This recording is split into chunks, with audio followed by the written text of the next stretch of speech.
আসসালামু আলাইকুম ভিউয়ার্স, কেমন আছেন সবাই? আশা করছি সবাই ভালো আছেন। আমি আলহামদুলিল্লাহ ভালো আছি। নতুন আরেকটি ব্লগ নিয়ে আপনাদের মাঝে চলে আসলাম। তো আমি এখানে চা বিস্কিট খাইতেছিলাম।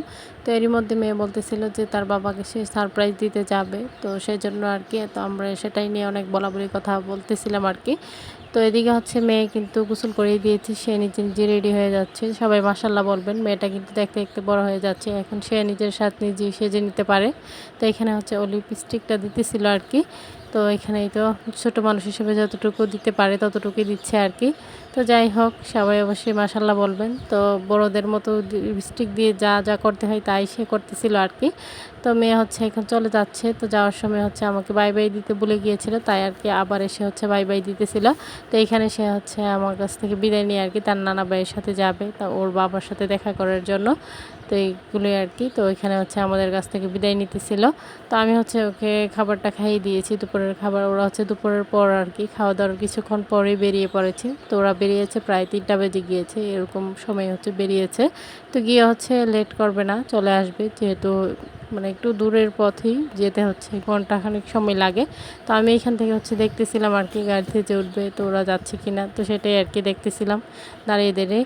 তো যাই হোক, মেয়েকে তো বিদায় দিয়ে দিলাম। তো এখন কিন্তু ভালোই রোদ আছে, তো গরমও কিন্তু প্রচণ্ডই লাগতেছিল আর কি। তো যাই হোক, আমার বাবা সাথে আবার পানি নিয়ে গিয়েছে, যেহেতু গরম পানি তো খেতে চাইবেই বাচ্চারা, তো সেই জন্যই আর কি। তো ওরা যাওয়ার কিছুক্ষণ পর আর কি পুরো আকাশই কালো মেঘে ডেকে গেছে। তো সেজন্য আরও টেনশন হইতেছিল যে আবার বৃষ্টি কি রাস্তায় পাই কিনা ওদেরকে। তো সেই জন্য আর কি সেই চিন্তাই করতেছিলাম। তো যাই হোক, তো এরই মধ্যে বৃষ্টি নামা আর কি শুরু হয়ে যাচ্ছে। তো সেটাই আর কি দাঁড়িয়ে দাঁড়িয়ে একটু দেখতেছিলাম। তো এরই মধ্যে কিন্তু বৃষ্টিও শুরু হয়ে যাবে। তো যাই হোক, কিছুক্ষণ অন্ধকার থাকার পর কিন্তু এই যে দেখতেই পারতেছেন, আমি দেখাইতেছিলাম আর কি, আপনাদের মাঝে একটু শেয়ার করলাম। মানে আমি নিজেও দেখতেছিলাম, আপনাদেরকে একটু শেয়ার করলাম আর কি। তো যাই হোক, এদিকেই তো গাছপালাগুলো দেখতে কিন্তু ভালোই লাগতেছিল। আর ওয়েদার ঠান্ডা থাকলে না খুবই ভালো লাগে। তো বৃষ্টি হলে আবার দেখা যায় কি আরও গরম যেন বেড়ে যায় এই রোদের মধ্যে বৃষ্টি। তো সেরকমভাবে কিন্তু বৃষ্টি হয়ও না, হালকা একটু হয়ে বৃষ্টি থেমে যায়। তো বোন এখানে চেয়ারগুলো পরিষ্কার করে নিতেছিল, আমি তার সাথে একটু হেল্প করতেছিলাম। তো সে এখানে কিছু চেয়ার পরিষ্কার করে নিয়েছে, যেহেতু ঈদের আর অল্প দিন বাকি, তো সেই জন্য আর কি। তো আমিও ওর সাথে একটু করতেছিলাম আর কি। তো সে প্রথমে আর কি চেয়ারগুলোকে ভালোভাবে মানে ভিজিয়ে মুছে নিয়েছে ব্রাশ দিয়ে পরিষ্কার করে, তারপর আবার একটা শুকনো কাপড় দিয়ে আবার মুছে নিতেছিল ভালোভাবে, যেন কোনো কোনায় কিছু যেন না থাকে। তো সেরকমভাবে আর কি করতেছিল। তো আমিও পাশে করতেছিলাম, এক পাশে বোন করতেছিল আর এক পাশে আমি করতেছিলাম, যাতে করে বোনের কাজটা একটু সহজ হয়ে যায়। আর দুইজনে মিলেমিশে কাজ করলে কাজগুলো তাড়াতাড়ি শেষ হয়ে যাবে। তো সেই জন্যই আর কি। তো মেয়েও যেহেতু চলে গিয়েছে, তো সেই জন্য আর বিরক্ত করার মতো নেই কেউ। তো যাই হোক, এই জন্য এদিকে আমিও পরিষ্কার করে নিতেছিলাম বোনের সাথে সাথে। তো ভালোই লাগতেছিল। আর বাবার বাড়িতে এসে তো দেখা যায় মেয়েরা আমরা তো বসেই থাকি, আমাদের তো সেরকম কোনো কাজও থাকে না। সংসার থেকে ছুটি পেয়ে গিয়েছি কিছুদিনের জন্য। তো সেই জন্য সংসারের কিছু কাজ থাকে না বা কোনো কিছুই না, বাবার বাড়িতে তো শুধু আরামে সেই দিন কাটে। তো যাই হোক, এদিকে বোনের সাথে আর কি করে নিতেছিলাম, যেহেতু নতুন একটা 3D ক্লথ আনা হয়েছে, তো সেটাই আর কি লাগানো আর হয়নি। তো সেজন্য সে পরিষ্কার করে নিতেছিল যাতে করে লাগাইতে পারে।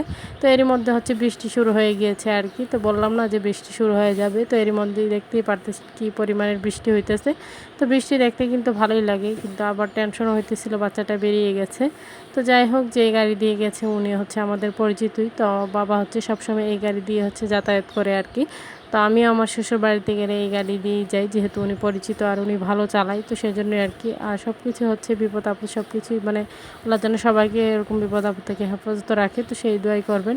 তো এরই মধ্যে কিন্তু বৃষ্টি কিছুক্ষণের মধ্যে থেমে গিয়েছে, আবার রোদ উঠে গিয়েছে। তো দেখতেই পারতেছেন গাছগুলো কিন্তু ভেজা হয়ে আছে, তো রোদের তাপমাত্রাও কিন্তু ভালোই ছিল। তো সেগুলোই দেখতেছিলাম। তো ওরা কিছুক্ষণ পর আবার চলেও আসছে আর কি। তো গিয়ে বেশিক্ষণ দেরি করেনি। তো ওর বাবা জানতো না যে ওরা গিয়েছে। তোর বাবা দেখে সারপ্রাইজ হয়ে গিয়েছে আর কি। তো মেয়ে আসার সময় এই মজাগুলো নিয়ে আসছে, ওর বাবা নাকি দিয়ে দিয়েছে। তো সাথে করে ওর ভাইয়ের জন্য দুধের প্যাকেট নিয়ে আসছে আর কি। তো যে যা খাবে তাদের জন্য তাই নিয়ে আসলো। তো এখানে এসে সে এই লাচ্ছিগুলো খাইতেছে। ছিল। তো আমি বলতেছিলাম আর কি তোমার ভাইয়ের জন্য কি নিয়ে আসছে, তো সে বলতেছিল লাচ্ছিও নিয়ে আসছি, ভাইয়ের জন্য দুধও নিয়ে আসছি, তো সেটাই আর কি বলতেছিল। তো যাই হোক, এদিকে বাবা কিন্তু আসার সময় হচ্ছে এই টাটকা জামগুলো নিয়ে আসছে, আর জামগুলো কিন্তু একদমই ফ্রেশ, আর আমি কিন্তু খেয়ে নিতেছিলাম, খুবই ভালো লাগতেছিল। তো আমার সাধারণ জ্ঞানে আমি যা যা জানি একটু শেয়ার করবো আর কি, জাম খেলে কী কী উপকার হয়। তো জাম খেলে হচ্ছে রক্তের শর্করার মাত্রাটা বাড়ায়, তাছাড়া হচ্ছে হজম শক্তি উন্নত করে আর কি, বাড়ায়, আর রক্তচাপ নিয়ন্ত্রণে রাখে, লিভারের কার্যক্ষমতাও বাড়ায়, তাছাড়া আমাদের স্কিনটা ভালো রাখে, স্বাস্থ্যের জন্য ভালো, ওজন কমাতেও সাহায্য করে, আর মস্তিষ্কের জন্য তো অনেক ভালো, হৃদরোগের ঝুঁকি কমে, আরও অনেক কিছু। তো জাম খেলে কিন্তু ভিটামিন সিও থাকে। তো যাই হোক, তো এরকম আর কি কিছু যা জানি একটু শেয়ার করলাম। আর এই তো এখানে হচ্ছে আবার রাত্রেবেলা আমরা ওই ফলটা খেয়ে নিতেছিলাম, তো সবাই বসে খাইতেছিলাম। তো আমার ভিডিওটি দেখে যদি আপনাদের ভালো লেগে থাকে, লাইক কমেন্ট শেয়ার করে দেবেন, আমার ছোট্ট চ্যানেলটিকে সাবস্ক্রাইব করে বেল বাটনটি বাজিয়ে দিবেন। তো এই আর কি কামনা করছি। তো আশা করছি সবার কাছে আমার ভিডিওটি ভালো লাগবে। তো সবাই আমার পরিবারের জন্য দোয়া করবেন, আশ্বিন স্যারকে দেখে সবাই মাশাআল্লাহ বলে দিবেন। তো আজকের ভিডিও এই পর্যন্তই, সবাই ভালো থাকবেন, সুস্থ থাকবেন। সামনে নতুন কোনো ভিডিও নিয়ে আবার আপনাদের মাঝে হাজির হয়ে যাব আর কি। তো ফলটা দেখতে কতটাই আমি লাগতেছে বুঝতেই পারতেছেন। টরিফে আনার পর খাওয়া হয়নি, তাই আজকে খাইতেছিলাম। তো এই পর্যন্তই, আল্লাহ হাফেজ।